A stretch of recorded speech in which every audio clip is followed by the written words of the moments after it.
Hi, I'm Daniel Fagenstrom, and this week we'll be talking about the decision tree based off the games that we came up with last week. The one that I came up with was that kind of space exploration game, and the decision tree that I ended up coming up with would be based on an event or a quest that you could kind of get as you entered the system and went near like an existing colony or whatever that you had set up. I looked at the original tree and did try and make it like that, but I kind of got a little carried away and I ended up with something a little more complicated, a little more like this. I'll probably try and go more in detail about this later. But I mean, I kind of liked how it turned out. It ended up with at least 8 separate ways to get to kind of an end of the quest, with 3 of them being bad, 3 of them being neutral, and 2 of them being positive. And I'd set it up so if it was in the game, there are some possible permanent effects. Like you could lose up to about 2 of your crew members. You could gain credits. You could gain influence on the sector, or you could end up losing the colony, so then you wouldn't have anywhere to go. Or you could end up growing the colony, so it got better. So I guess now we'll try to take a bit of a closer look at the decision tree. So I want to apologize for the quality of this if I can't think of a better way to go about this. So the quest would start by you picking up the distress signal from the mining colony. Right off the bat you get the decision to either answer or ignore it. Ignoring it ends up with the colony being destroyed. And from there you would have the head of the colony explaining that something's destroying all their equipment, and again you could choose to ignore it, or you could go into the actual game plan of the quest and go after what you're going to do.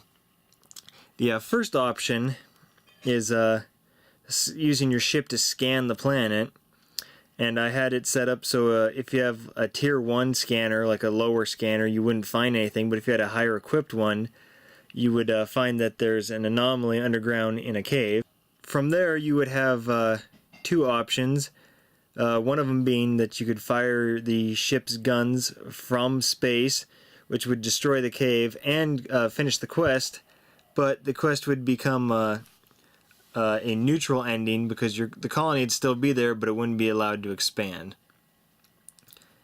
And the other option from that would be to beam your crew down to the cave, but we'll talk about that later because that's down there. Options B and C would either be send your crew down by itself and you just kind of automate it from the ship, or C, which is to go down with your crew. I was kind of thinking maybe of getting rid of B. In a more streamlined version of this, I think I would get rid of B. And so you would end up checking the damaged mine, and as the player, you could find a survivor who would describe the monster to you, so you would know what's coming, and maybe that'd give the player a bonus or something. And from there, you'd end up at the security outpost, where you'd be presented with 2 gameplay things, where if you leave the room before finding the guns, it would affect what happens. So if you find these kind of mortar guns and you attack the monster, you'd be fine. If you don't find the guns and the monster attacks, though, it would maybe set it up so one of your squad mates dies. So after fighting it, the monster would retreat, and you would track the monster to the cave, which would be the same cave from up here, so either way you end up entering this cave. And once you're in the cave, there's 2 paths you can go. You can either go left or right. I think I'll start with right first because it's a little less complicated. If you went to the right, you'd find you'd find a big area you could explore, and while you're exploring, you could either find one of 2 things first. You could either find an ancient altar or ancient runes. You can only go in one, and so it's whichever one you hit first. If you find the altar first, something would come up that would mention that the altar demands a sacrifice, and if you didn't offer sacrifice, the door would remain shut, and you'd have to go back and you'd have to deal with the runes. Whereas if you sacrificed one of your crew members or you sacrificed a miner, the door would open. But if you sacrificed a miner, the colony would be resentful about that and not let you back in. And once the doors open, you'd find a huge vault, which would be full of ancient technology that would go ahead and put the mining colony in the future, which would be one of the good endings, causing rapid growth and making the colony be really good.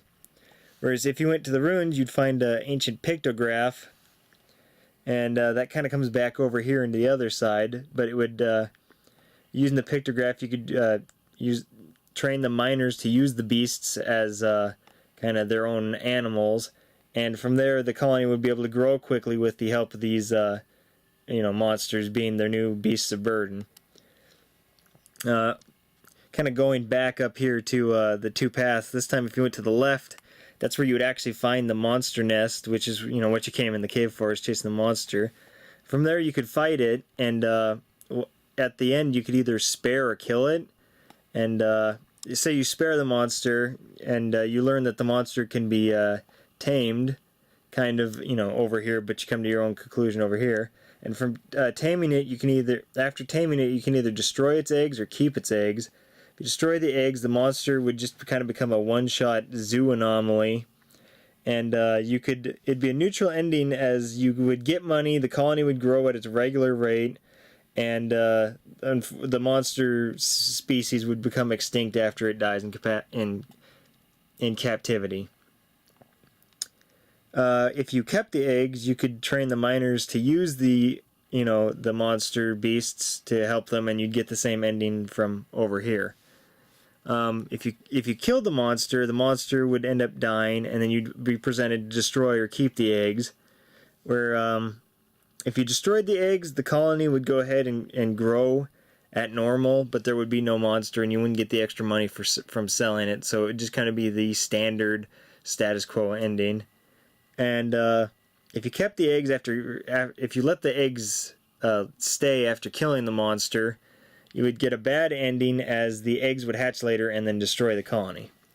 And that's pretty much the whole thing. I tried to simplify it kind of down into looking like this, with where it says zoom would be where one of these branches off with all the different options, but it ended up really complicated on one piece of paper. But so there you go. There it is. For the next assignment, where it says we'll try and make a YouTube thing with these, I think I will kind of cut some of this stuff out and try and streamline it a bit.